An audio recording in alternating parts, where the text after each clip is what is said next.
Hello and welcome to a special leadership series that we're running here on People, Politics and Planet. I'm your host, Joanne Roberts. I'm also interim leader of the Green Party of Canada. Now, as many of you know, the Green Party is in the midst of a leadership contest right now. 9 people are seeking the leadership, which was, of course, left vacant when Elizabeth May stepped down in November after 14 years of leading the party. Of course, we're very fortunate she has stayed on as an MP and she is staying on as parliamentary leader until a new leader is elected. Here on People, Politics and Planet, we're doing interviews with each of these contestants so you can get to know them a little bit better. Today, I'm having a conversation with Annamie Paul. Annamie is a lawyer, an international affairs expert, and a social entrepreneur. She has worked in diverse roles in global conflict prevention, the International Criminal Court, and Canada's mission to the EU. She was the Green Party's international affairs critic until she stepped down to run for the leadership. And the theme of Annamie's campaign is democracy, diversity, and daring. Hi, Annamie. Hi, Joanne. Good to be with you. Good to be with you too. Let's start with those 3 words. And I'm sure you've been asked this and you've probably perfected it into a soundbite, but what does democracy, diversity, and daring mean to you? Well, I never get tired of talking about them, so it's not a problem at all. In terms of diversity, when I put that in, it was really out of a recognition that in order for, first, that diversity and diverse representation matters, and we know that it yields better public policy results. And I also was very aware that diversity is an issue that the Green Party struggles with, and one that is not going to be changing organically, and so one that we need to put some special attention and effort into, especially if we're hoping to make the breakthroughs that I know that we can coming into the next election cycle. And then democracy, I celebrate that within the Green Party all of the time. It's one of the main reasons that I joined the Green Party. It's grassroots structure, it's member-driven policy process. And I really wanted to do and want to do as a leader as much as I can to reinforce that and to create new ways for us to consult with each other and to have the members involved in our policy development process. And I believe that if we do that well internally, we become an extraordinary model for people in Canada in general, in terms of the power of collaboration and cooperation, particularly at this moment when it's so necessary. And then the daring is the one that really makes me smile. It's the thing that I believe will always set us apart. It's the thing that allows us to be right at the cutting edge of public policy. We are willing to be the first. We're willing to be the innovators, the ones that are identifying new solutions to difficult problems and to put those out there into the political discourse first. And it's because of that that we're talking about things like guaranteed livable income now. It's because of that we're talking about universal pharmacare. And so having a party that's daring is always going to be really important to Canadian politics. It seems since we have started this leadership contest and internally we're going through a federal council election, the party is making progress, I feel. And I guess it speaks to why these contests are important on diversity. It has been a challenge, and I just feel that this contest has really pushed us outside of that comfort place. Is that your impression? It's certainly, we have some diversity within the contests, and that's great. We're talking about it across the country, and all of the candidates have had many meetings with Greens across the country, and it's very encouraging to see that there's a real recognition and there's a real desire to make change. And so the conversations aren't always easy, they're not always comfortable, but there is a willingness to have them. So that's encouraging. As long as there's the opportunity for dialogue, then there's the opportunity for change. Now, you were the actual first official contestant in this race, and so you started pre-COVID. I'm wondering how the pandemic has changed your campaign. Well, the pandemic has changed everyone. People have had very personal experiences. They've had loss. In my case, my father died right at the beginning of June, basically. And, it was because he was in long-term care, and because we have a crisis in long-term care. I mean, his story is unfortunately not unique at all. And so it's been very personal. And then there have, of course, been other family and friends who have lost family members to COVID as well. And so, yes, this is something that either is touching people very directly, or they certainly know people who have been touched by it. When we started this campaign, it was going to be a very, very different one. I was planning to spend most of the campaign traveling the country and meeting face-to-face with Greens, and obviously that hasn't been possible. And also the preoccupations of people changed as well. There has been less of an opportunity to talk about the climate emergency because people have been so focused on their urgent, immediate needs. And the Green Party has done a really great job in pivoting. And of course, we had to as well. So it's an ongoing thing. We're learning a lot. And I would say some of the things we're learning, I hope that we're going to carry forward after the leadership race, because we have a whole new generation of Zoomers. My mother's 84 and she knows how to manage Zoom now and how to text. And so I think there are going to be some opportunities for Greens to stay connected with each other wherever they are in the country in a way that we wouldn't even have imagined even a few months ago. Yeah. I'm sorry about your dad. I remember when you went through that. It's just made everything difficult, that we weren't able for the longest time to have the relationships that we had seen as essential, and I think we've come to appreciate those.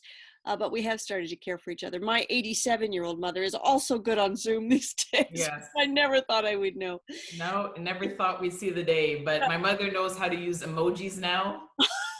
That is scary. It's a whole thing. It's a whole thing. She texts my kids more than I do. She's definitely completely proficient. So, and these are good things. We have to find ways to pull as much positivity out of the tragedy of this period as we can. And to take these ways that we've had to adapt and keep the things that have worked. And so, we're not out of this, not at all, not at all. But at the same time, I'm hoping that everyone is keeping their little mental catalog of lessons learned, and we're going to use that during the recovery to just do many things better than we did before. Yeah. You've had some time now too. I mean, at the beginning of a race like this, we know very clearly what motivated us to get into it. But as we get to sort of this middle section where you think, are we still at this? You must be asking yourself, what did I do this for? So what keeps the fire going? What's your motivation? The issues. I entered this really for the issues. Because I had done so much work over the years in and around politics in a non-partisan way, but very much around politics. I founded the first institute in Canada focused on the issue of political underrepresentation and working to make politics more inclusive and to train people from marginalized groups to run for politics. So I've been around the world for a long time. So I knew, and I had run for the Green Party in Toronto Centre as well. So my eyes were fairly wide open. And so it was the issues that really drew me into the race, and feeling that I would have something to contribute to the party and also to those issues if the members were to decide to elect me. And so I really try to focus on those things. Most days, that's really the thing that sees me through. And our team is incredible. It's a coast to coast team. It's a volunteer team. And the amount of passion and energy that they're putting into this is very inspirational. And I really couldn't do less than any of them. I feel that I can't let them down as well. So those things help see you through the days, and definitely the race is a marathon. So you really do need to keep the why very much front and center in your mind every day. If we go back a bit now, because I want Greens and Canadians who are coming to the Greens because of this leadership race to get to know you. Let's go back to when you were a child. You remember what you wanted to be when you grew up? I didn't have any specific goal in mind, other than, I tell Greens in the meetings, if they want to know the source, really the root of my commitment, it really has to do with my mother and my grandmother, and the kind of values that they brought to this country. They came here in their 30s and 50s, and they came from very, very small rural communities on small islands. And the values were taking care of the people around you, being supportive, being accountable to them, understanding that you needed to work together to get anything done. And so for me, that's really the guiding thing. And I knew, based on that and the kind of work they did, my grandmother was a nurse and my mother was a teacher. I knew that I wanted to be of service. I knew that I wanted to work in a communal way towards positive change. I definitely didn't know exactly what it would look like, but I knew that that was always going to be the kind of work that I would be doing. And I've been really lucky to have a really varied professional experience, but really always focused on working with others towards positive change. How does your mom feel about watching you take this on? Great. She's always been active. She's always been involved in the community. I mean, beyond her work as a teacher, she is still one of these super volunteers that is just out there all the time on the weekends, handing out the water for the marathons, to raise money for this cause or that cause. She's really, really active. And so this is very exciting to her to see. And, she's a Black Canadian as well. And, we have had some political leadership, some elected political leaders, but not very many. And so for her generation to be able to see Black people putting themselves forward for these kind of roles is also very exciting, and it feels very historical. So she's making calls with the best of them. Good for her. Well, this is kind of along the same line, and I'm asking every contestant this. So how does your family, however you choose to define that, because I think for some people it's different than others, but how do they feel? Because you have two sons and a partner, in addition to your extended family, how do they feel about you running? Because it's quite a sacrifice for them as well. It is. It's. I don't know if they would see it as a sacrifice. They're really involved. My sons are, well, one of them turned 20 on Canada Day, and the other one turned 16 also during the course of the race. And so they're old enough to be excited and to be involved. Both of them are very involved in the campaign, and they're like a lot of young Greens who are helping to lead different parts of our campaign.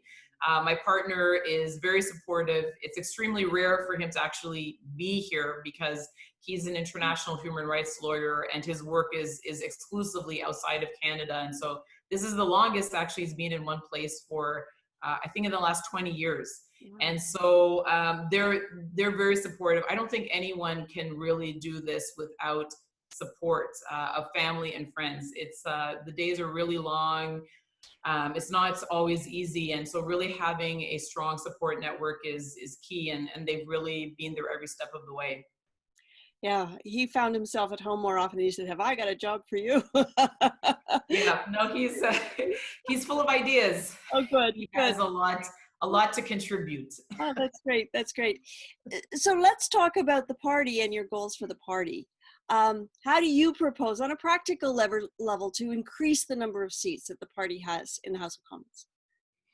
The first step is to bring diversity into the party. And when I say that, I'm not just referring to racial and ethnic diversity. I'm also talking about gender identity, regional diversity, socioeconomic diversity, just to bring us as close as possible to reflecting the true face of Canada.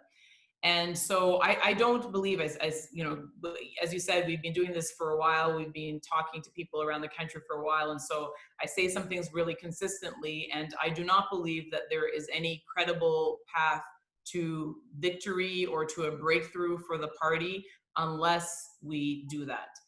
So that has to be job number one for whomever is the leader. And that's something that that I would really be very, very committed to doing. And it's something we've already started within our campaign. And then, you know, with that in place, I believe we can start the conversation in earnest with people in Canada and really make the case to them that particularly over this period of pandemic, that really it has been Greens and our policies and the things we have championed, and also the way that we work that has been so important to seeing us through this crisis. And it's going to be important to seeing us through other crises as well. So I am very ambitious for the party. I really believe that we have the opportunity to make a breakthrough, particularly because we've demonstrated, we really have the proof now of so many of the things we've been talking about for so long. As long as we do our internal work to diversify the party, I think that we have tremendous possibilities, and I do want to win. We're a political party. Our job is to win seats. That has to be the main focus, the laser beam focus of the leader, and also our council and our members. So let me ask you about that. If you do win the contest and become the leader, how quickly will you try and find a seat in the House of Commons? Would you be willing to run in a by-election no matter where the by-election was held? Well, you know, the decision about where to run, I believe very strongly that when you become the leader of a political party, and particularly a major political party, that's at a very, as I said, right at the cusp of a big breakthrough, which is where I think we are. You have responsibilities beyond yourself. You know, you really do. And one of those things, one of the things that you must release is the exclusive ability to decide where to run. Yeah. You know, there are just too many things that depend on you. There are too many people who are counting on you, and so it really becomes a collective decision. And so, in terms of where I would run and when I would run, that is something that I would discuss with our council, something I would discuss with the members. And something that should only be done in the interest of the party. And I'm very fortunate. My children are older, they're out of the house. My partner is everywhere all the time.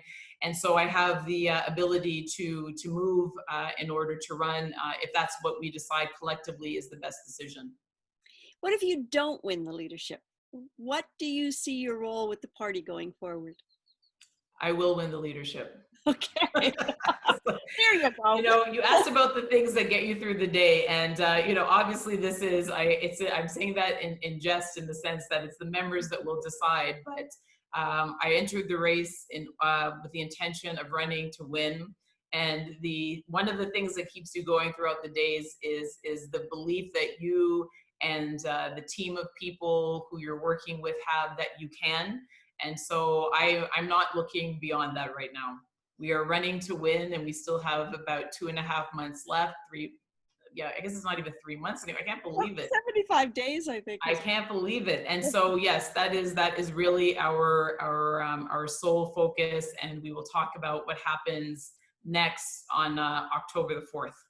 Okay.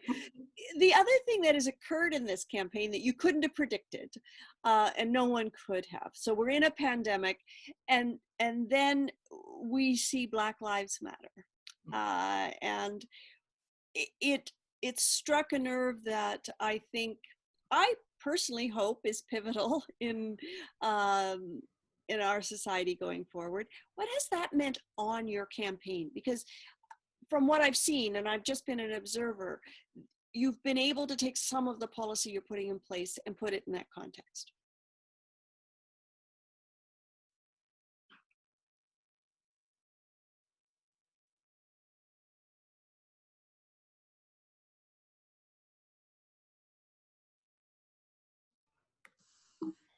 Oh, it's brought us back. Okay. Hi, yes. That was weird. Okay. Seems like it cut out there for a little bit. All right, I'm going to ask the question again. And yep, that's fine. We've only got one question after this, so let's. No worries at all. Okay, great.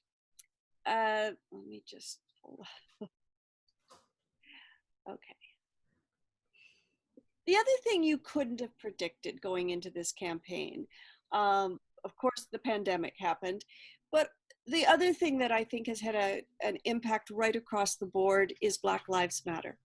I hope that this is a pivotal time in our history as a society going forward. But I've also noticed that you, from watching what you have been doing within the campaign, you've been able to use this time to highlight some very significant policy points from your campaign. What has it meant for your campaign? It's something, again, that the issue of diversity and diverse representation, we talked about it from the very beginning of the campaign, and of course many of the reasons that diversity and representation is so important have been highlighted during this period.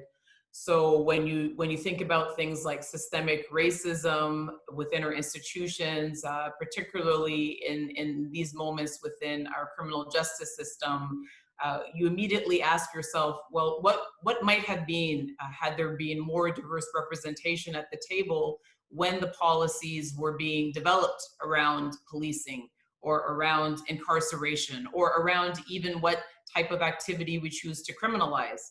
And so, we still come back to that basic premise, which is that diverse representation matters because it yields better public policy results. And we have to continue to work toward that. We've also, of course, spent a fair amount of time highlighting the issues and really trying to help move the discussion as quickly as possible from what we call the opposition to the proposition. Because through the work that I've done internationally in particular, and my husband as well, in terms of working in societies that are transitioning away from conflict or away from authoritarian regimes, what you learn is that when there are mass uprisings, what helps to solidify them and make them permanent is when you move to proposition and to proposing policies that are going to fundamentally change structures. And so we put out a policy the other day on systemic discrimination in policing with real proposals. We're going to put out another one on mass incarceration. We're going to make sure that we are highlighting these issues and at the same time proposing solutions. And we have a petition as well, I should mention. Our Green Caucus is very generous in supporting the grassroots initiatives of its members and constituents. And so we have a petition, e-petition now, which we were hoping to get 500 signatures on in, I think we said 30 days. And we were very nervous about that. And it's only been the petition has only been out for about 2.5 days. We already have over 1,200 signatures on the petition. It's the best performing one. And I think that that's really because people are excited when they feel like they can do something proactive, that they can actually take action. And this has been a very empowering thing for the people who have signed it, to know that they moved from an add your name campaign to a petition just in the course of a few weeks, and it's going to be now presented in the House of Commons when it goes back into session. Oh, no sound. There we go. You think we'd learn this after so much Zooming, don't you? I know, and yet, Finally, we know that in this country, being able to speak both official languages is very important on today's political scene. I know you speak French. How have you found your French during this campaign so far? Good. It's for me, every time I speak French, it's really a labor of love, not only for the language, but also it's something that I do in thanks to my mother, who made enormous sacrifices so that we could learn French. My family is Anglophone. We live in an Anglophone city. It's very difficult, and particularly back in the 70s, it was very difficult, almost impossible to find ways for children to learn French. And so, we had to wake up at 5 in the morning to travel from where we lived to the one school that had French immersion. And we spent many nights sleeping in my grandmother's tiny 1-bedroom apartment, all of the kids on a pull-out couch, so that we could attend French immersion. So I'm very proud of my ability. I keep working on it. I take French lessons twice a week. I have one later today, in fact. And I'm very comfortable. I'm very always very proud and pleased when I have the opportunity to speak to francophones in their language. And I also know that they're very generous when I make the odd mistake. But it is very important. There is no question that being bilingual, it really is a requirement of this particular job. I'm very eager to see a system put in place nationally and well, provincially, but supported by the national level that really makes true bilingualism possible. Because there are so many people that just live in parts of the country where it is just not an option, and it's become a real barrier to participation for many Canadians, particularly many new Canadians. So I'm grateful, and I know it's just something we have to work on, both within our party, but also really within our institutions as well. Annamie, it's always good to talk to you. Thank you so much for this. Thanks so much, Joanne. Pleasure.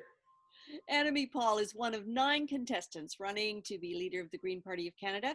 She's a lawyer, an international affairs expert who has worked around the world. She was the Green Party's international affairs critic until she decided to run for leadership. The theme of Annamie's campaign is democracy, diversity, and daring.